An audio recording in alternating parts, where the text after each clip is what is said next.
సరే వాక్యంలోకి వెళ్దాం. నేను స్తోత్రం. హల్లెలూయా. కొద్దిసేపు సమయం అయిపోతుంది. ఒక అరగంట సేపు వాక్యం చదువుకొని ఎండ తీవ్రతగా ఉండటం వల్ల మనము 12 గంటలకల్లా ఊహించుకుని వెళ్ళిపోదాము. ఉదయం గమనించి త్వరగా వచ్చి త్వరగా వెళ్దాం. హల్లెలూయా. ఈరోజు ధ్యాన వాక్యంగా నిర్గమాకాండము 31వ అధ్యాయం. నిర్గమాకాండము 31వ అధ్యాయము. స్తోత్రం. నిర్గమాకాండము 31వ అధ్యాయము. 1-2 చదువుతున్నా. మరియు యెహోవా మోషేతో ఇట్లనెను, చూడుము, నేను యూదా గోత్రములో ఊరు మనవడును ఊరు కుమారుడైన బెసలేలు అను పేరు గల వారిని పిలిచితే విచిత్రమైన పనులు కలిగించటకును, బంగారముతోను వెండితోను ఇత్తడితోను పనిచేయటకును, పొదుగుటకై రత్నములను సానబెట్టుటకు, కర్ర కోసి చెప్పుటకును, సమస్త విధములైన పనులు చేయుటకును, జ్ఞాన విద్య వివేకములను సమస్తమైన పనులు నేర్పువానికి కలుగునట్లు వారిని దేవుని ఆత్మపూర్ణిగా చేసి ఉన్నాను. హల్లెలూయా. ప్రార్థన చేసుకుందాం. పవిత్రులుగా ప్రేమించే మా ప్రియ పరలోక తండ్రి, మీ వందనాలు స్తుతి స్తోత్రాలు చెల్లించుకున్నాం. అయ్యా, కొద్దిసేపు నీ లేఖన భాగాన్ని వివరిస్తుండగా ఆత్మదేవుడిగా మమ్మల్ని కూడా ఆత్మపూర్ణులుగా ఇచ్చి అర్థమయ్యే రీతిలో బోధించే నాకు కూడా అనుగ్రహించి వారిని కూడా ఆత్మపూర్ణులుగా చేయమని, నీ జ్ఞాన వివేకంతో నింపమని, నీ పనిలో వాడుకోమని యేసునామమున తండ్రి. ఆమేన్. నేను కట్టే కొట్టే తెచ్చి అన్నట్టుగా మీకు అర్థమయ్యేది చెప్తాను. ఇక్కడ పెద్దవాళ్ళు అందరూ ఉన్నారు, చదువు రాని వాళ్ళు ఎక్కువ ఉన్నారు కాబట్టి ఏది ఏమైనా చదువుకున్న వారి కంటే చదువు రాని వాళ్ళకి గ్రహింపు బాగుండదు తెలుసా. చదువుకున్న వాడు మాట మర్చిపోయినా ఈ పల్లెటూరులో చక్కగా సువార్త వింటే అచ్చు బుద్ధినట్టు అని చెప్పేస్తాడు పెద్దవాడు. నిజం. ఎందుకని వాడు జ్ఞానము జ్ఞాపశక్తి ఇస్తాడు. కొంతమంది చదువు బాగా ఇస్తే చదువు లేని వాళ్ళకి కూడా జ్ఞానము జ్ఞాపశక్తి గ్రహింపుని చక్కగా ఇస్తారు. అందుకే చాలామంది పెద్దవాళ్ళు పాటలు పాడతారు, చూడకుండా పాటలు పాడతారు, చదువు లేకపోయినా వాక్యం చదువుతూ ఉంటారు. వాళ్ళ జ్ఞాపశక్తి అపారంగా ఉంటుంది. ఎప్పుడో చెప్పబడిన వాక్యాలు కూడా వాళ్ళ హృదయంలో ఇంకా ఫలిస్తూనే ఉంటాయి. కాబట్టి ఈ వాక్యము నెరవేర్పు అనేది కంపల్సరీగా ప్రతి ఒక్క హృదయంలో ఉండునుగాక. ఈ ఆత్మ చెబుతున్న మాటలు చెవి గలవాడు వినుగాక, కన్నులు ఉన్న వారు తెరవబడుగాక. తెలిసే ఉన్నారా? ఇలా చూడటం కాదు, మీ మనోనేత్రాలు తెరవండి. హల్లెలూయా. వాక్యం శ్రద్ధగా అరగంట సేపు వింటే తొందరగా ముగిస్తా. మీరు కుంకు అన్నారనుకో గంటగా కూర్చోబెడతాం. శ్రద్ధగా ఆలోచించుకోండి. నేనేం చేసే పని లేదు. మీరు ఆపరేషన్ చేస్తే అరగంట, ఆపరేషన్ చేయించుకుంటే 2 గంటలు. సరేనా? ఆపరేషన్ చూసుకుందాం. సరే, ఏది ఏమైనా మరి ఎండ పెద్దవాళ్ళు మీరు కూడా దూరాభారంగా వెళ్ళాలి, ఎండగా ఉంది కాబట్టి కొద్దిసేపు వాక్యం ధ్యానించుకొని మిగతాది ఎవరంటే వచ్చే వారం పంచుకుందాం. మొట్టమొదటిగా ఇక్కడ ఒక వ్యక్తిని పరిచయం చేస్తున్నాను. ఇక్కడ ఏమో రాస్తున్నారంటే, మరి యెహోవా మోషేతో ఇట్లా చూడము, నేను యూదా గోత్రంలో ఊరు మనవడను ఊరు కుమారుడైన బెసలేలు అని పేరు కావాలని పిలిచిదని. ఊరు మనవడు. ఈ రోజు మన అంశం ఎవరైతే అంటే ఊరు గురించి చెప్తాం. ఇక్కడ ఊరు మనవడైన బెసలేలు గురించి ప్రభు చెప్తున్నారు. ప్రత్యక్ష గుడారంలో మరి అవన్నీ కట్టడానికి, పని చేయడానికి, మరి గంగాళాలు వృక్షములు ఇవన్నీ కూడా చేయడానికి మరి దేవుడు పని అంటే సామాన్య విషయం కాదు. ఒక ఇల్లు కట్టాలన్నా సరే ఎంతో జ్ఞానం ఉన్నవాడిని, అనుభవం ఉన్నవాడిని, చక్కగా మరి డిజైన్ చేసేవాడిని అనేక మంది కూడా వెతికి మరి ఎవరైతే ఉన్నారో, ఎవరు బాగా పనిచేస్తారో, ఆర్కిటెక్ట్ ఎవరైతే పనిచేస్తారో, మరి ఏమంటారు లోపలంతా ఏం చేస్తారు, ఇంటీరియర్ డిజైన్ కూడా ఎవరు బాగా చేస్తారని వెతికి మంది తెచ్చుకుంటారు. కొంచెం కాస్ట్ అయినా సరే బాగా చేస్తే బాగుంటుందని. అలా లోకంలో మనుషులు చేస్తారు. కానీ ఇది దేవుడి పని, దేవుని యొక్క ప్రత్యక్ష గుడారంలోని పని. కాబట్టి దేవుడి పనికి దేవుడు ఒక వ్యక్తిని ఎన్నుకున్నాడు. దేవుడు ఒక వ్యక్తిని తన పని కొరకు ఎన్నుకున్నాడు. అతని పేరు బెసలేలు. అయితే ఇతను ఎవరు తాలూకు అంటే ఊరు మనవడు. ఎవరైనా ఊరు మనవడు అనమాట. ఈ ఊరు ఎవరు? ఊరు మనవాడిని దేవుడు ఎందుకు ఎన్నుకున్నాడు? అతనిలో ఉన్న ప్రత్యేకత ఏంటి, అతనిలో ఉన్నటువంటి విధానం ఏంటి అనేది చూస్తే మొట్టమొదటిగా ఊరు గురించి మీకు 2 విషయాలు చెప్పి తర్వాత బెసలేలు గురించి మీరు చెప్పాలని ఇష్టపడుతున్నాను. హల్లెలూయా. నిర్గమకాండం 17వ అధ్యాయంలో, నిర్గమకాండము 17వ అధ్యాయము నిర్గమాకాండ 17వ అధ్యాయంలో ఇక్కడ నేను కొన్ని మాటలు చదువుతాను, మీకు అర్థమవుతుంది ఎవరు దూరనే చెప్పండి. 17:8 11. తరువాత అమాలేకులు వచ్చి రఫీదీములో ఇశ్రాయేలుతో యుద్ధం చేయగా మోషే యెహోషువతో మన కొరకు మనుషులను ఏర్పరిచి వారిని తీసుకుని బయలువెళ్ళి అమాలేకులతో యుద్ధం చేయము. రేపు నేను దేవుని కర్ర చేత పట్టుకొని ఆ కొండ శిఖరం మీద నిలిచెదను. యెహోషువ మోషేతో చెప్పినట్లు చేసి అమాలేకులతో యుద్ధమాడెను. మోషే అహరోను హూరు అనువారు ఆ కొండ శిఖరం ఎగిరి మోషే తన చేయి పైకెత్తినప్పుడు ఇశ్రాయేలు గెలిచిరి. మోషే తన చేయి దింపినప్పుడు అమాలేకులు గెలిచిరి. మోషే చేతులు బరువు ఎక్కగా వారు ఒక రాయి తీసుకొచ్చి అతను దాని మీద కూర్చుండకాయ దాన్ని వేసిరి. అహరోను ఊర్లు ఒకడు ఈ పక్కను ఒకడు ఆ పక్కను రెండు చేతులు ఆదుకొనగా అతని చేతులు సూర్యుడు అస్తమించే వరకు నిలకడగా ఉండెను. అట్లు యెహోషువ కత్తి వాడి చేత అమాలేక రాజును అతని జన్ను గెలిచెను. హల్లెలూయా. మీకు అర్థమవడం కోసం చెప్తాను ఒక సండే స్కూల్ స్టోరీగా. ఇక్కడ ఇశ్రాయేలుకి అమాలేకులు అనే శత్రువులు ఎదురొచ్చారు. అమాలేకులతో యుద్ధం చేయమని దేవుడు చెప్పాడు. యెహోషువతో మోషేతో దేవుడు చెప్పాడు. ఎందుకంటే మోషే నాయకుడు ఉన్నాడు. యాక్చువల్గా పాపం యుద్ధరంగంలో ఉన్నవాడు కూడా కాదు, అప్పుడు వరకు బానిసత్వం మగ్గిపోయినవాడు. మన యుద్ధాలు ఏం జరుగుతుంది? కానీ నీ దేవుడని యెహోవా నీ పక్షాన యుద్ధము చేయడం అనేది దేవుడు మీరు భారం వేసి ఏం చేశారు? వాళ్ళు యుద్ధానికి సిద్ధమయ్యారు ఇశ్రాయేలు ప్రజలు. దాని నాయకత్వం ఎవరు? ఇది యెహోషువ. మోషే ఏం చెప్పాడు? యెహోషువ నువ్వు వెళ్ళి యుద్ధరంగంలో ఉండు, నేను కొండ మీదకి వెళ్ళి ప్రార్థన చేస్తా అని వెళ్ళాడు. వెళ్ళిన తర్వాత అక్కడ యుద్ధరంగంలో చేస్తున్నారండి. శ్రద్ధగా వినండి, నా ఇంకా మాత్రమే చూడండి. మేము మళ్ళీ చెప్తున్నా, డోంట్ డిస్టర్బ్ ప్లీజ్. నా ఇంకా మాత్రమే విడిపించబడాలి అంటే నా యొక్క శ్రద్ధగా వినండి. అర్థమవుతుందా? ఇక్కడ కింద కొండ మీద మోషే అహరోను ఊరు వెళ్ళారు. ఇక్కడ కింద కొండ కింద యుద్ధం జరుగుతుంది. మోషే చేతులు పైకెత్తి ప్రార్థన చేస్తున్నప్పుడు, చేతులు పైకెత్తినప్పుడు అంటే చేతులు ఎత్తినప్పుడు అంటే ప్రార్థన. ఎందుకు ఎత్తారు? దేవుడి సహాయం కొరకు. ఎందుకు ఎత్తారు? దేవుడి మీద ఆనుకునుడు కనుక, దేవుడి మీద ఆధారపడుటకు, దేవుడే సమస్తం చేయుగా కానీ ఆయన ఆనుకున్నటకు చేతులెత్తి ప్రార్థన చేస్తున్నాడు. చేతులు ఎత్తినంత సేపు ఇశ్రాయేలు పిలుస్తున్నారు. చేతులు ఎంతసేపు ఎత్తాడు? బరువు పడుతున్నాయి. కానీ 2 నిమిషాలు మీరు ప్రార్థనలు ఎత్తమంటే చాలా చేతులు ఎత్తరు. చేతులు ఎత్తి ప్రార్థన చేయడం దాని అర్థం ఏంటంటే మనల్ని మనం తగ్గించుకోవడానికి సూచన. చేతులు ఎత్తి ప్రార్థన అంటే దేవుడి సహాయం కొరకు వేడుకుంటా. చేతులు ఎత్తి ప్రార్థన అంటే నాకంటూ ఏమీ కాదయ్యా, సమస్తము సకలము నీవై ఉన్నావు, నీవే నాకు ఆధారం చెప్పుకుంటారు. చేతులు ఎత్తడం అంటే ప్రార్థనకి సూచన. అర్థమవుతుందా? కాబట్టి చేతులు ఎత్తినప్పుడు వాళ్ళు ఇశ్రాయేలు ప్రజలు గెలుస్తున్నారు. చేతులు దించినప్పుడు అమాలేకు శత్రువులు గెలుస్తున్నారు. కానీ ఇతను చేతులు ఎంతసేపు ఎత్తాడు? 1 గంట 2 గంటలు. కానీ అతను ఎంతకంటే ఎక్కువ ఇప్పుడు భుజాలన్నీ కూడా ఏమవుతుంది? డబ్బు కొడుతుంది. నువ్వు చాలాసేపు నుంచున్నాడు, చేతులు ఎత్తున్నాడు. మరి గంటలు జరుగుతుంది యుద్ధము. చేతులు నొప్పి కొడుతున్నప్పుడు, దించుతున్నప్పుడు ఆ చేతుల్లో మరి ఇశ్రాయేలు ప్రజలు ఓడిపోతున్నారు. ఇది గమనించాడు.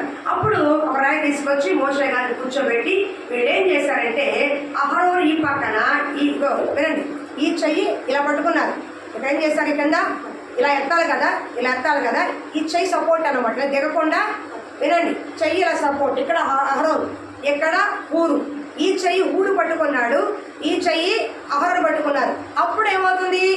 బరువు ఎక్కకుండా కాస్త ఉపశమనంగా చేతులు ఎక్కడానికి అవకాశం ఉంటుంది. అలా మోషే ఉదయం నుంచి సాయంకాలం వరకు యుద్ధం అంటే శత్రువు మీద జయం వచ్చేంత వరకు తన చేతుల్ని దించలేదంట. అర్థమవుతుంది? ప్రార్థన ఆపలేదు. చాలా మంది కూడా విడిపించబడాలి, తప్పించబడాలి, మాకు ఆశీర్వాదం కావాలి, మాకు ఈ కార్యాలు కావాలంటారు. కానీ జయం వచ్చేంత వరకు, దేవుడు కార్యం చేసేంత వరకు, దేవుడు విడుదల ఇచ్చేంత వరకు, దేవుడు జోక్యం చేసుకునేంత వరకు, దేవుడు నీ జీవితంలో ఆ పని జరిగించేంత వరకు ప్రార్థన మాత్రం కొనసాగించరు. కాసేపు ప్రార్థన చేస్తారు, మళ్ళీ పడుకుంటారు, పని చేసుకుంటారు. కాసేపు ప్రార్థన చేస్తారు, మర్చిపోతారు. 2 రోజులు ప్రార్థన చేస్తారు, ఏడుతా మళ్ళీ మర్చిపోతారు. అలా కాదు, నీకు జయం వచ్చేంత వరకు ఇశ్రాయేలు ప్రజలు జయం పొందేవారు. అమాలేకుల మీద జయం పొందే వరకు, వారిని ఓడించేంత వరకు చేతులు దించలేదు మోషే. దేవుడి సహాయం కొరకు వేడుకుంటున్నాడు. ప్రభువా, యుద్ధం మాది కాదు, యుద్ధం జరిగించేవాడు నువ్వే, మాకు పోరాటం నేర్పుకోవడం నువ్వే, మా పక్షాన మాకు ముందుండి జయమిచ్చువాడు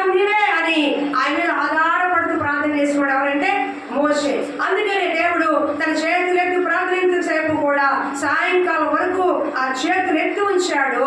ఆ చేతులు ఎత్తి ఉంచే విధానంలో ఒక పక్కన ఊరు, ఒక పక్కన అహరోను సహాయం చేశారు. ఇప్పుడు మోషే గురించి మీరు చెప్పట్లా, అహరోను గురించి చెప్పట్లా, ఒక చిన్న పని చేసిన ఊరు గురించి చెప్తున్నా. దేవుడు పనిలో సంఘములో పుట్టుకోండి, సంఘములో ఏ చిన్న పని చేసినా అది దేవుడి ఎంపికలో ఉంటది. మీ ఇంట్లో చేసుకునే పని కాదు, ఉద్యోగంలో చేసుకునే పని కాదు, వ్యాపారం చేసే పని కాదు, నీ బిడ్డల కొరకు చేసే పని కాదు, అది మీ వ్యక్తిగత కుటుంబ విషయం. కానీ సంఘం అంటే అనేకుల సమ్మేళనం. సంఘం అంటే తన స్వరక్తమించుకున్న దేవుడి సంఘం ఇది. దేవుడు అంటే సంఘం అంటే దేవుడిది. దేవుడు సంఘములో దేవుడి కొరకు చేసిన అతి చిన్న పని కూడా అది నీకు ఆశీర్వాదం అని చెప్పడానికే ఈ వ్యక్తిని మీ ముందు పెడుతున్నాను నేను. చాలా మంది సంఘంలో పని అంటే వాళ్ళు చెయ్యాలి, వీళ్ళు చెయ్యాలంటారు. పాత నిబంధన ప్రకారము ప్రతిష్ఠించబడిన వాడు చెయ్యాలి, కానీ కొత్త నిబంధన ప్రకారము ప్రతి విశ్వాసి పని చేయాలి సంఘంలో. అర్థమవుతుందా? పాత నిబంధన ప్రకారం అయితే ప్రతిష్ఠించబడిన వారు, దేవుడు ఎంచుకున్న వారు చేశారు. కానీ కొత్త నిబంధన అంతటా అందరూ మారు మనసు పొందాలి. సంఘంలో ప్రతి వ్యక్తి కూడా దేవుడి పనిలో ముందు ఉండాలి. అంటే వాళ్ళకి అప్పగించిన బాధ్యతలో ముందు ఉండాలి. అథవా దేవుడు ఎన్నిక ఏర్పాటులో ముందు ఉండాలి. అంటే సంఘంలో ప్రతి ఒక్కరికి ఏముంది? పెద్దవారికి, ముసలి వారికి, అమ్మ నేను ముసలిదాన్ని ఏం చేస్తున్నావు, నువ్వు చేయాల్సి నువ్వు చెయ్యి. అమ్మ నేను వికలాంగురాలని ఏం చేస్తాను, నువ్వు చేయాల్సి నువ్వు చెయ్యి. అంటే వికలాంగులని, ముసలోళ్ళని, యవనస్తులని, పురుషులని, స్త్రీలని, పిల్లలేదు, పిల్లల కానీ పెద్ద వృద్ధాపం వరకు ప్రతి ఒక్కరికి సంఘంలో పని ఉంటుంది. కానీ ఆ పని నమ్మకంగా చేయాలి. మీకు అప్పగించబడే పనిలో నమ్మకంగా చెయ్యాలి. అర్థమవుతుందా? ఇక్కడ ఊరు అనే వ్యక్తి ప్రార్థన చేయలేదు, పాటలు పాడలేదు, ఆరాధన చేయలేదు, వాక్యం చెప్పలా. చేసిన ఒకే ఒక్క పని చిన్న సహాయం. ఏ సహాయము? ఈ చేతులు ఎత్తేటప్పుడు ఇక్కడ పట్టుకున్నాడు. అంటే బరువు, అంటే చేతులు బరువు ఎక్కుతున్నప్పుడు సహాయకరంగా చిన్నగా ఇలా ఎత్తి పట్టుకున్నాడు. సాయంకాలం వరకు ఆయన చేయాల్సిన పని, ఆయన చేయదగ్గ పని ఆయన చేశాడు. నీకు అర్థమవుతుందమ్మా? అర్థమవుతుందా? ఆయన చేయదగ్గ పని, ఆయన వల్ల ఆయన పని, ఆయన సేవకుడికి సహాయకరంగా నిలబడ్డాడు. సేవకుడు అంటే ఎవరు? దేవుడి పనిలో ఉన్నవాడు. సేవకులు అంటే ఎవరు? దేవుడి పని చేసుకున్నవారు. ఎవరికి మీరు సహాయం చేసినట్టు? దేవుడికి చేసినట్టు. మోషే ఎవరి పనిలో ఉన్నాడు? దేవుడి పనిలో ఉన్నాడు. ఫ్యామిలీ పనిలో ఏమి లేడు, దేవుడి పనిలో ఉన్నాడు. ప్రార్థనా పౌరులు ఉన్నాడు. సేవకుడు ప్రార్థిస్తున్నప్పుడు ఆ వ్యక్తి ఏం చేస్తాడు? సహకారిగా నిలబడ్డాడు. అర్థమవుతుందా? సంఘంలో ఏమండి వాళ్ళు పాటలు బాగా పాడతారండి, మేము పాడలేకపోతున్నాం. వాళ్ళు ఆరాధన బాగా చేస్తారండి, మేము చేయలేకపోతున్నాం. వాళ్ళు వాక్యం బాగా చదువుతారండి, మేము చేయలేకపోతున్నాం. వాళ్ళు బాగా కాయితారండి, మేము చేయలేకపోతున్నాం. ఇవన్నీ కూడా ఉండొచ్చు చాలా మందికి. కానీ అవన్నీ ఇస్తేనే కాదు దేవుడి పని. చిన్న సహాయము, చిన్న సహకారం. ఇదిగో ఆ పట్టాలు ఎత్తి అక్కడ పెట్టు, చిన్న పని. ఆ కుర్చీ వేసి అక్కడ పెట్టు, లేదా వచ్చేటప్పుడు ముందు వచ్చి కుర్చీ వేసుకో. పట్టాలి ఏమన్నా అయ్యో భోజనాలు అప్పుడు కాస్త 4 గంటలు ఉంటే తోపెట్టు. నువ్వు ప్రార్థన పాట రాకపోవచ్చు, కానీ పని చేయడం వచ్చుగా. నీకు దేవుడు ఏది ఇచ్చాడో, ఏ తలాంతి ఇచ్చాడో, ఏ సహాయం చేయమని చెప్పాడో అది సంఘంలో వాడు. అంతేగాని నాకు ఇది చేత కాదు. మా అమ్మ 50 ఏళ్ళు, మా అమ్మ పొయ్యి దగ్గర బిందులు కాస్తుంది. అంటే బిందులు కాదు, బిందులో ఉన్న నీళ్లు కాస్తుంది. బిందులు కూర్చోబెట్టి పొయ్య ఉప్పు నూది నీళ్ళు కాస్తుంది. 80 ఏళ్ళ ముసలామ అంట్లు తగ్గుతుంది, పిల్లల బట్టలు ఉంటుంది. ఇక్కడి నుంచి 2 గంటలు నడుచుకుంటూ వెళ్ళిపోతుంది. అంటే ఆ వయసులో కూడా దేవుడు కాలేపుకున్న వలసిన మంచిదే స్తోత్రము. అలాంటి ఆవిడ సంఘంలో పని చేయదా? ఇంట్లో నువ్వు అంత పని చేసినప్పుడు సంఘంలో కొంచెం ఎన్ని చేయవసరంలా. నీ వల్ల అయ్యింది, నువ్వు కలిగింది, కనీసం కూర్చొని ప్రార్థన చేయాలి. ఏం చేయాలి? చిన్న ప్రార్థన చెయ్యాలి. అర్థమవుతుందా? ఊరు ద్వారా తెలుసుకోవాల్సింది ఏంటంటే అతనేమి ప్రార్థనా బోర్డు కాదు, సేవకుల వాక్యం చెప్పలా, పాటలు పాడినోడు కాదు, ఆరాధన. కానీ సేవకుడికి సహకారిగా నిలబడ్డాడు. తన సేవకుడు చేతులు బరువెక్కినప్పుడు, ఆ బాధగా కలుగుతున్నప్పుడు, ఆ చేతులు ఎక్కలేక ఇబ్బంది పడుతున్నప్పుడు అంతసేపు నిలబడాలి. కాబట్టి నా సేవకుడు మా పక్షాన పోరాడుతున్నాడు, మా పక్షాన ప్రార్థన చేస్తున్నాడు, మా సేవకుడు కదా అని ఆ ప్రేమతో ఏం చేశాడు? సహకరించాడు. ఆయన ఏం చేశాడు? సహకరించాడు, సహకారిగా ఉన్నాడు. దేవుడు ఆ చిన్న పని నమ్మకత్వంగా చేశాడు. కాబట్టి అతని తర్వాత అతని పిల్లల్ని, మనవాళ్ళు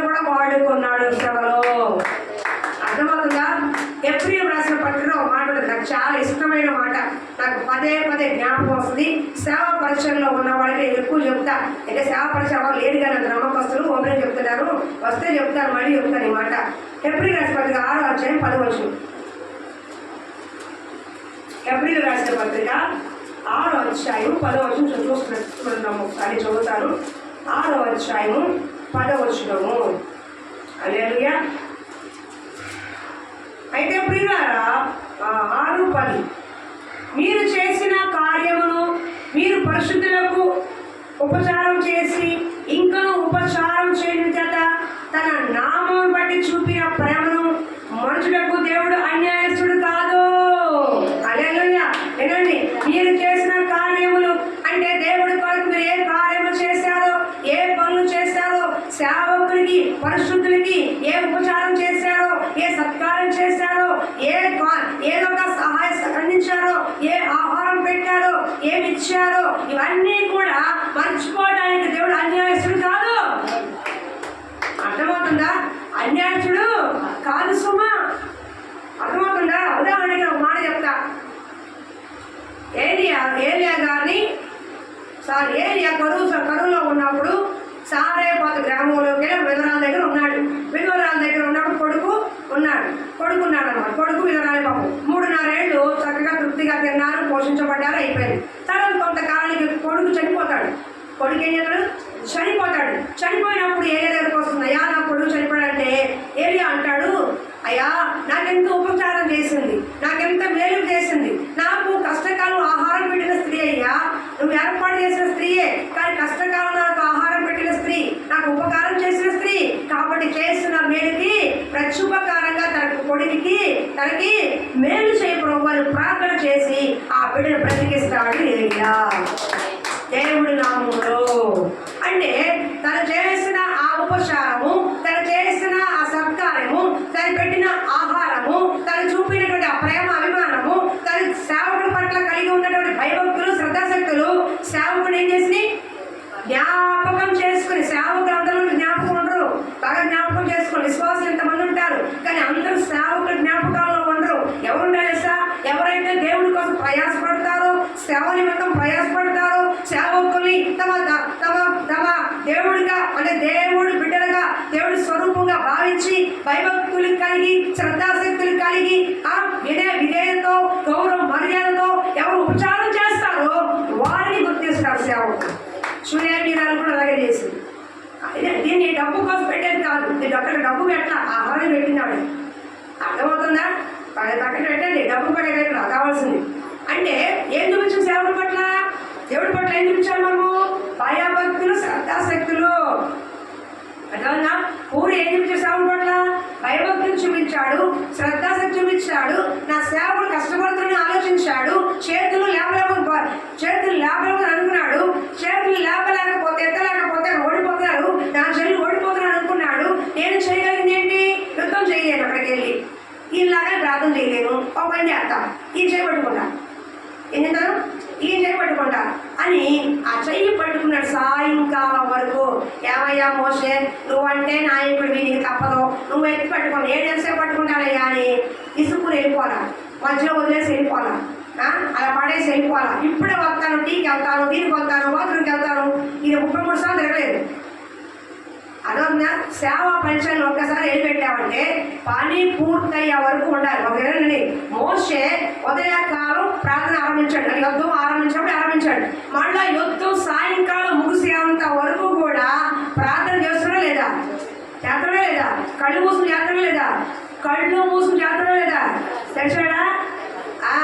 కళ్ళు మూసుకుని చేస్తడా లేదా? ఎందుకని? ఆయన ప్రార్థన ఆగిపోతే ఓడిపోతే చచ్చిపోతారు. కాబట్టి దేవుడు ప్రార్థన చేస్తాడు. ఈయనతో పాటు అహరోను ఉన్నాడు, హూరు ఉన్నాడు. వీళ్ళేం చేస్తున్నాడు? ఆయనతో పాటే మనసులో ప్రార్థన చేసుకుంటూ ఆయనకు సహకారం. ఆయన ఎంతసేపు నుంచున్నాడు, అంతసేపు నుంచుంటూ ఆయన ఎంతసేపు కూర్చుంటే ఆయన పక్కనే నుంచుని ఆయన భుజాలు పట్టుకుంటూ వీళ్ళు కూడా సాయంకాలం నిలబడి సాయంకాలం వరకు పాపం ఏం తినకుండా తాగకుండా అక్కడ ఆయనతో పాటు సహాయ సహకారం అందించారు. కాబట్టి సేవకుడి యొక్క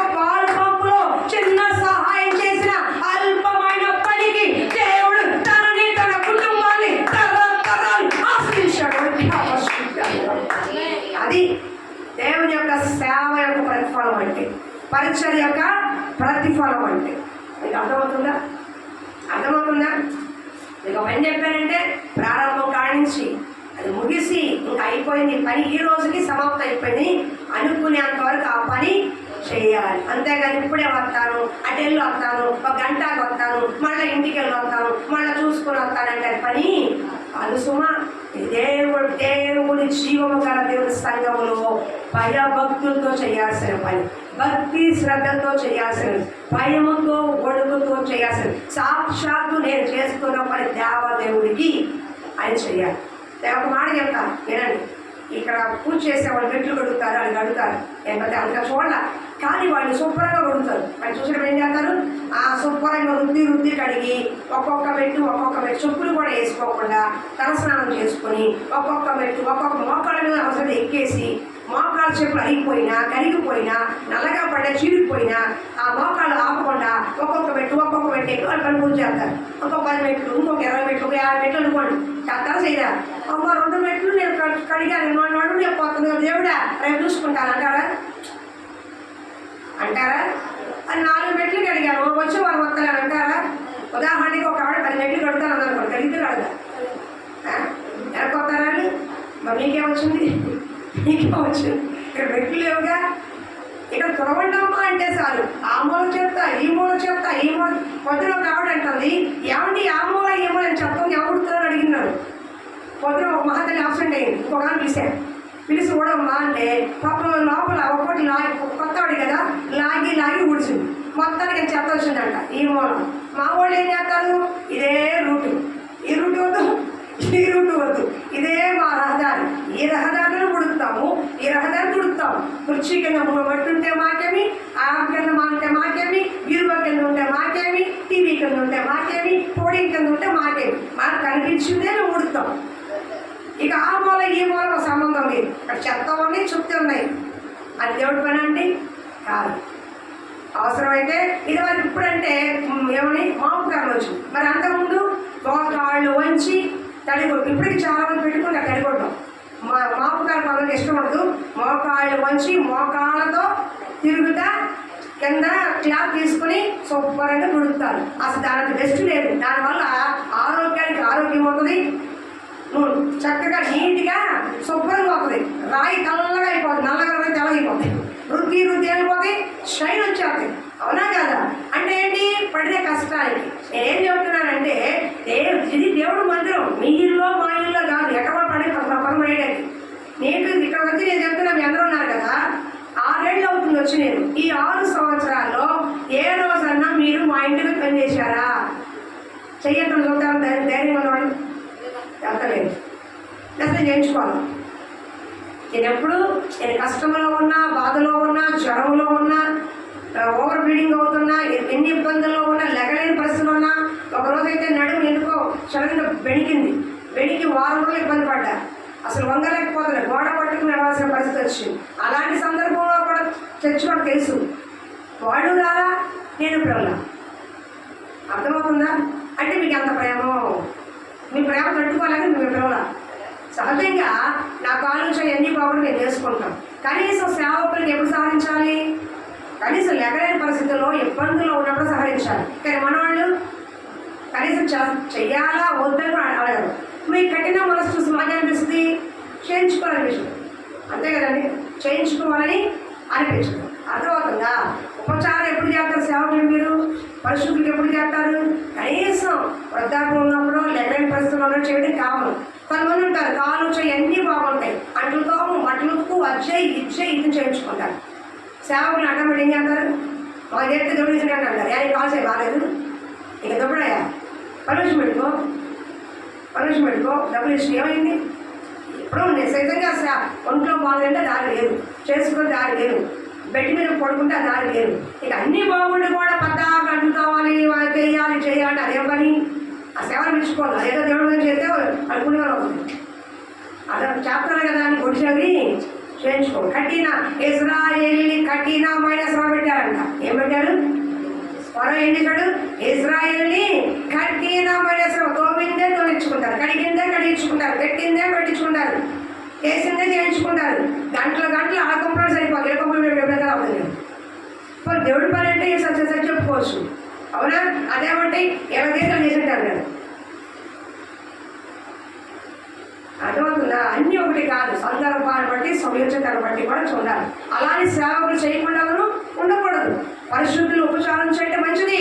శూన్యమీరాలు ఎలిషా చేసిన పరిచర్య, సారేమ వివరాలు చేసిన పరిచర్య, శారమ్మ ముగ్గురు దేవతలకి పరిచయం చేసింది. పరిచయం చేయడం ఆశీర్వాదం. కానీ సందర్భాన్ని బట్టి ఉండాలి, సమయోచితాన్ని బట్టి ఉండాలి. అన్ని సమయాలు అని కాదు. అర్థమవుతుందా? అలానే మీరు వదిలేయడం కూడా మంచిది కాదు. వాళ్ళు జనంతో పడుకుంటే మాకెందుకు, ఒంట్లో లేకపోతే మాకెందుకు, వాళ్ళు వస్తే మాకెందుకు, రాబోయే మాకెందుకు, అది కూడా మీకు మంచిది కాదు. విశ్వాసం మీకు మంచిది కాదు. అలా బాగా లేదమ్మా అని తెలిసినప్పుడు, ఒక లెగలేకపోతున్నారు, ఇబ్బందుల్లో ఉన్నారు, శారీరకంగా బలహీనంగా ఉన్నారు తెలిసినప్పుడు తప్పకుండా సంఘం ఎవరు సేవకుల్ని ఆదుకోవాలి. ఎందుకంటే అందరినీ వదిలేసి వచ్చి మీ కొరకు నిలబడే సేవకుడిని మీరు కాదు ఎవరు ఆదుకుంటారు? ఏమ్మా మీకు అర్థమవుతుంది? ఎక్కడెక్కడో బంధువుల్ని, స్నేహితుల్ని, దూరం వాళ్ళని, అయిన వాళ్ళని అందరినీ వదులుకుని సేవకు వస్తారు. వచ్చినప్పుడు మీరే కదా ఆర్థిక బిడ్డలు, ఎవరు ఆదుకోవాలి? బిడ్డలు కాకపోతే. కాబట్టి ఆ సందర్భం మీరు ఏం చేయాలి? ఆదుకోవాలి, నిలబడాలి. హాస్పిటల్లో ఉన్నారంటే ఉపచారం చేయాలి. ఒకవేళ రెగ్యులర్గా బెడ్లు ఉన్నారంటే ఉపచారం చేయాలి. ఒకవేళ ఇంట్లో నిజంగా శుభకార్యం జరుగుతుంది, మనుషులు కావాలంటే ఉపచారం చేయాలి. సందర్భాన్ని బట్టి, సమయోచితాన్ని బట్టి కంపల్సరీగా సేవకుడికి ఉపచారం చేయాలి. శిశువాసులు ఇది ఒక ఎత్తు. రెండోది, ఎల్లవేళ కనిపెట్టి ఉపచారం చేసేది ఎవరంటే సమర్పణతో ఉన్న శిష్యులు. ఎవరు? సేవకులు ఇంట ఉండి, సంఘములో ఉండి, వాళ్ళతో కూడా ఉంటూ సంపూర్ణ సమర్పణ చేసుకొని వాళ్ళ ఫ్యామిలీ అంతా కూడా దేవుడికి అంకితం అయిపోయిన వాళ్ళు ఆ విధంగా పొద్దున్న సాయంకాలం దాకా దేవుడి పరిచర్య చేసుకోవచ్చు. అర్థమవుతుందా? అది కానీ ఏం చేసినా మీరు ఏమి చేసినా అది మనుషులు చేసినట్టు కాదు, ప్రభు అయిన యేసుకు చేసినట్టుగా చెయ్యాలి. ఎవరు చేసినట్టు? ఇదిగో సేవకులకి ఇంత ఆహారం పెట్టాం, ఇది ప్రభువుకి దేవుడి కృపలో దేవుడు నా మహిమార్థమే ఆ సేవకులు పెడుతున్న ఆహారం పెట్టాలి. స్వీట్ తీసుకొస్తాం ఏదో పుట్టినరోజు కానీ ఇవాళ మొహం పెడితే కనుకోకూడదు. ఏం చేసినా ప్రభువుని గణపరిచినట్టుగా గణపరిస్తే అది మీకు ఆశీర్వాదం. అంతే తప్ప ఏదో నామకే రాస్తే పెట్టకపోతే ఏంటి, పెడితే ఏంటి, ఏమనుకుంటారో ఇలా సడుక్కుంటూ గొడుక్కుంటూ చేసే పరిచర్య కాదు. సడుక్కుంటూ గొడుక్కుని ఇచ్చేది ఇది కాదు. ఏ రోజన్నా సరే మీరు ఇక్కడ నాకు ఒకరిద్దరు తెప్పించి మిగతా ఎవరు కూడా మంచిగా వండి పంపించడం అవ్వలేదు సంఘంలో కొనున్నారు. ఎందుకని? ఒకటి మనసు లేదు, మాకే సరిపోదు, 4 మొక్కలు తగ్గిపోతాయి, నేను ఇస్తాను అనుకుంటారు. కానీ ఆశీర్వాదం అనేది ఉండదు. మేము తింటున్నాము, ఈ పాలు పొంగులు సేవకులు కూడా తినాలి. ఆ ఉడికే కూర అక్కడ ఉన్నప్పుడు ఏం చేయాలి? కాస్త దించిన తర్వాత అమ్మ ఈ 4 ముక్కలు తీసుకెళ్ళి సేవకులు పెట్టా, ఇదిగో ఈరోజు ఇంట్లో పప్పలు చేసుకున్నాం, తీసుకెళ్ళి సేవకుడికి ముందు ఇచ్చిరా అని మీరు తెలుసుకొని ఉండాలి. ఉపచారం అంటే అది. మీరు తిన్నాక మిగిలిపోయినాయి, మీరు తిన్నాక గడిగిపోయినాయి, మీరేమో తినేసినాక మిగిలిపోయి తీసుకొస్తారు, ఉపచారం కాదు. మన ఎవరో దశం బాగా బియ్యంలో పురుగులు పెట్టి ఇచ్చారు నాకు. నేను అన్నం వండుకుంటున్నప్పుడు చూశాను, కవర్లో వచ్చి అదే ఉన్నా, నేను 2 కవర్లు తీసుకెళ్ళాను, మీరు అక్కడ పెట్టేశాను వెళ్దామని. ఆ కవర్లో తీస్తే పొట్టుగా ఉంది. అంటే ఏమంటారు, ఒడ్లు పొట్టే ఉంది సార్, పొట్టు. ఈ పురుగులు ఉంటాయి, పెంకి పురుగులు అంటే అది సన్న పురుగులు ఉన్నాయి దాంట్లో, నీళ్ళలో తేపుతాయి. నాకేం చేయాలో అర్థం కాల. సహజంగా ఎంతమంది పారేసింది నాకని కానీ 7 నిమిషాలు కడిగేదాన్ని. 7 నిమిషాలు కడిగా. ఎందుకంటే ఒకటి నేను తినాలి, లేదా నోరు లేని జీవకన్నా పెట్టాలి, అన్నం మాత్రం వృధాగా పోకూడదని చెప్పి నేను కొంత దేవుడి దగ్గర ఎవరు ఇచ్చారని పాపం ఫస్ట్ ఎవరు ఇచ్చుంటారు ఇలా తప్పు కదా అనుకున్నాను. తర్వాత సముదాయించుకుని ఒక 7 నిమిషాలు శుభ్రంగా కడిగి కుక్కర్లో పెట్టుకుంటే తర్వాత అన్నమే పొద్దున సాయంకాలం కొద్దిగా తిన్నాను. దేవుడు స్తోత్రం. ఆ విధంగా నాకు పంపించాడు. ఒకప్పుడు కొంచెం కూర తగ్గితేనే, ఉప్పు కారం తగ్గితేనే ప్లేట్ తీసేసాను, నేను గర్వంతో ప్లేట్ తీసేసాను. ఈ రోజున అది కూడా నాకు పెట్టాడు, మంచిది. కానీ నేను చెప్తున్నానంటే ఇచ్చారు కదా అని దేవుడికి ఇచ్చేటప్పుడు అలాంటివి పురుగులు పట్టిని మీకు ఇస్తే మీరు తీసుకుంటారా? తప్పు కదా, అవునా? ఇచ్చేదో కేజీ బియ్యం, ఆ కేజీ బియ్యం పురుగులు పట్టేసి ఇచ్చారనుకోండి, అది మంచి పథకాలు. అంటే మీరు ఎలా తినాలనుకుంటారో ఇచ్చే వాళ్ళకు కూడా అంత శ్రేష్టమైనవి ఇవ్వాలి. ఆఖరికి నువ్వు ఇంటి ముందు అడుక్కునేవాడు వచ్చినా సరే అమ్మ అంటే పాచిపోయినంటే మెత్తపడిపోయిన అన్నము వాసన పట్టిన కూర వేయటం కాదు, అలానే వేడి కూరలు అయితే మంచి పుణ్యం, కానీ వీలైనంత వరకు వాసన రానివి ఆ మెత్తపడిపోయిన అన్నాలు శేషకాలం వరకు మెత్తలు వేసేస్తా ఉంటారు. అలాంటివి దయచేసి చేయబాకండి. తీసుకునే ఒక్క ముద్దైనా సరే గరిటైనా సరే కాస్త మంచి పెట్టండి. వాడు తిని తృప్తి పొంది ఆశీర్వదిస్తే నీకు నీ పిల్లలకి ఆశీర్వాదం. అమ్మాయి కడుపు సౌండ్లో ఉండాలి అమ్మ అంటాడు అంటున్నాడు. ఆశీర్వాదం మీకే అవుతుంది. ఏమైతే మహా ఇప్పుడు ఇస్తే మంచిగా ఇవ్వు, లేక మానేసే. అది అరిగిపోయిన ₹100 ఎక్కడో బీసీ కాలంలో రూపాయి వెనక చెల్లని రూపాయి వేయద్దు. 10 రూపాయలు అయినా సరే ఇచ్చే ప్రేమతో వెయ్యి. వాడు ఎవరైనా చేసుకొని మనకు నీ ఇంటి ముందుగా చేయించాలి అడిగాడు కాబట్టి తీసుకొని వెయ్యి. అది నీకు ఆశీర్వాదం. ఏమ్మా అంటే నేను శ్రేష్ఠ అంటే నీకు నువ్వు తినాలనుకుంటే ఎలా శ్రేష్టంగా అడుగుతావో తింటావో ఇచ్చేటప్పుడు కూడా అదే శ్రేష్టమని పెట్టు. నువ్వు డజన్ కాయలు తీసుకురావద్దు, డజన్ కాయలు నాకు వద్దు, తెచ్చే 2 కాయలైనా మంచి పట్టరా. డజన్ కాయలు పుల్లిపోయిన కాయలు పుల్లలైన కాయలు తినని కాయలు ఎందుకు మనకి పెట్టే 2 కాయలైనా శ్రేష్టమైంది మంచిది తినగలి పెట్టండి, అది మీకు మంచిది. ఎదురు చెప్తున్నా. స్వీట్లు తీసుకొచ్చాము మనం ఎవరో వాసన ముక్కు వాసన వచ్చేసింది. ఇక్కడే ఉన్నారు ఆర్ఆర్పేటలో. అది ఎప్పుడు చేశారో నాకు అర్థం కాదు. అర్థం నీకు పెడితే నువ్వు తింటావా పడేస్తావు. మరి సేవలు పెడితే మన దేవుడు మందులు తీసుకొని పెట్టచ్చు, అలాంటి తప్పు కదా, అవునా? తెలియజేస్తారు. అంటే నేనేమంటానంటే మీరు తినేటప్పుడు ఎలా శ్రేష్టమై తీసుకోవాలి, మీరు ఎలా శ్రేష్టమై తినాలనుకుంటారో, మీరు బట్టలు కట్టుకునేటప్పుడు క్వాలిటీ ఉన్న బట్టలు ఎలా కట్టుకోవాలనుకుంటారో అవతల సేవలు ఇచ్చేటప్పుడు కూడా అదే క్వాలిటీ మెయింటైన్ చేయండి. అది అడుక్కునేవాడు కాదు. దేవుని సేవకులు, దేవుని అరచేతిలో చెప్పుకున్నవారు, దేవుని ఆత్మతో నింపబడిన వారు, నీకు మంచి చెడు చెప్పేవారు, ఏది ఈ లోకంలో జీవించడానికి పరలోకానికి వెళ్ళడానికి మధ్యవర్తులు, నీ కొరకు పెట్టిన నీ శ్రేయోభిలాషులు. కాబట్టి వాళ్ళు దుఃఖముతోనో బాధతోనో పని చేయకూడదు. నువ్వు పెట్టకపోయినా పర్వాలా, కానీ నామకే వాస్తిలాగా చండాలు చేయవాకండి. అర్థమవుతుందా? అర్థమవుతుంది. నేను చేసిన చిన్న పనే, పెద్ద పని ఏం చేయలా. పెద్ద కానుకలు ఇవ్వలేదు, లక్షరీగా ఏమి వస్తువులు ఇవ్వలేదు, పెద్ద రంగంలో పెద్ద విలుడేం కాదు, కానీ చేసిన చిన్న పనే పరలోకములో చేర్చుకున్నాడు దేవుడు ఊరుని. ఊరు చేసిన ఆ పనికి తన మనవాణ్ణి తగిన సమయంలో ప్రత్యక్ష గుడార పనులు వాడుకున్నాడు. నువ్వు మర్చిపోవచ్చు, నువ్వు సంఘానికి పని చేసి మర్చిపోవచ్చు, సంఘానికి కాలేజీ మర్చిపోవచ్చు, ప్రార్థన చేసుకుని మర్చిపోవచ్చు, అన్నం పెట్టి మర్చిపోవచ్చు, కానీ తగిన సమయంలో మర్చిపోవడానికి దేవుడు మనిషి కాదు. తగిన సమయంలో ఉపకారానికి ప్రత్యుపకారానికి తప్పకుండా చేసి చెప్తాడు. అర్థమవుతుందా? మీకోసం మీ బ్రతికేది స్వార్థం, 10 మంది కోసం బ్రతికేది నిస్వార్థం అంటారు. కాబట్టి ఈరోజు సంఘము నిస్వార్థంగా పనిచేసే వాళ్ళుగా ఉండాలి. అర్థమవుతుంది తల్లి? కాబట్టి ఊరు చేసిన ఆ పనిని బట్టి అతని మనవడైన బెసలేలుని దేవుడు ఎన్నుకున్నాడు. అర్థమవుతుందా? అంటే తన కొడుకుని, తర్వాత మనవడిని, ఆ తర్వాత తరతరాలు దేవుడు ఎన్నుకున్నాడు. చూసారా? చిన్న సహాయము దేవుడి జ్ఞాపకంలో చేరిందా లేదా? చారిందా? మేమేం చేస్తాం అనొద్దు. నీ చేతనైనా చెయ్యి. చీపురు పట్టుకుని మూడు ఒట్టం వచ్చా మూడు, 2 గంటలు తోముతావా తోముకో, టీ తీసుకొచ్చి సేవకులకి టీ కాఫీ అని పెడతావా ఇవ్వు, 10 మందికి అన్నం పెడతావా పెట్టు, లేదు అనాథలకి అబాకిలకి ఏమైనా భోజనం పెడతావా పెట్టు. ఇది అర్థమవుతుంది తల్లి? అంటే మీ వల్ల దేవుడి నిమిత్తము సంఘములో ఏం చేతనవుతుందో అది చదువుకోకుండా గొడుక్కోకుండా మనుషులు చేసింది కాకుండా మామూలు చేసింది కాకుండా నేను సాక్షాత్తు ప్రభువు చేస్తున్నానని చెప్పి చేయటమే పరిచర్య. అర్థమవుతుందా? కాబట్టి మీరు ఎవరు చేస్తున్నారు? సంఘంలో చేస్తున్నారంటే ఎవరికి ఇస్తున్నారంటే ఎవరికి పెడుతున్నారు కదా. కాబట్టి జ్ఞాపకం చేసుకుని ఊరు చేసిన చిన్న సహాయానికి, దేవుడు కొరకు నిలబడే దానికి, చిన్న ఉపకారానికి దేవుడు తన కొడుకు మనవల మనకి అతని సన్నిధిలో నిత్యము నిలిచే గొప్ప భాగ్యాన్ని దేవుడు ఇచ్చాడు. ప్రత్యక్ష గుడారం మామూలు విషయం కాదనే.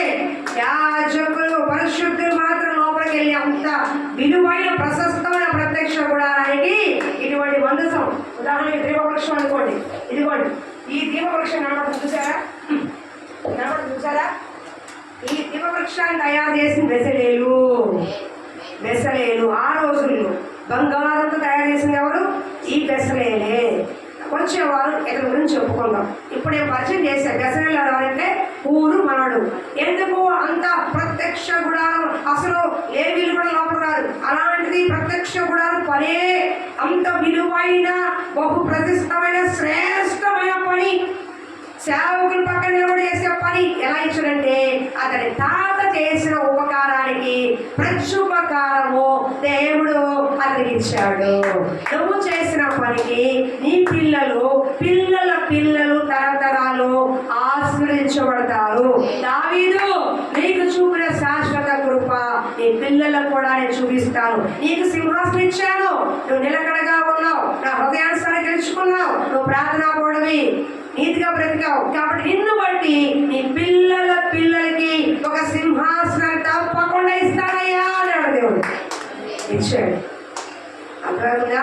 యాకోబుకి ఇచ్చిన ఆనాడు ఇచ్చిన స్వాస్థ్యము తరతరాలకు ఇస్తానన్నాడు, ఇచ్చాడు. అది ఇశ్రాయేలు దేశం. దేవుడు మళ్ళాగా మాట తప్పేవాడు కాదు, మనసు మార్చుకునేవాడు. ఎవరికి ఇస్తాడు? తన పరిచయంలో పనిలో నమ్మకంగా ఉన్నవాడికి, నమ్మకమైన వారికి దీవెనలు మెండుగా ఉంటాయి. నువ్వు చేసే చిన్న పను పెద్ద పను ప్రతిది నమ్మకంగా చెయ్యి. రెండోది నా దేవుడికి చేస్తున్నానని చెప్పి చెయ్యి. అది నీకు, నీ కుటుంబానికి, నీ బిడ్డలకి తరతరాల ఆశీర్వాదంగా పెరుగుతుంది. ఈ కొద్ది మాటలు దేవుడు దీవించును కాక. మరొకసారి దేవుడి చిత్తమైన వచ్చే వారం దీన్ని కొనసాగించుకుందాం. దేవుడి కృప మన అందరికీ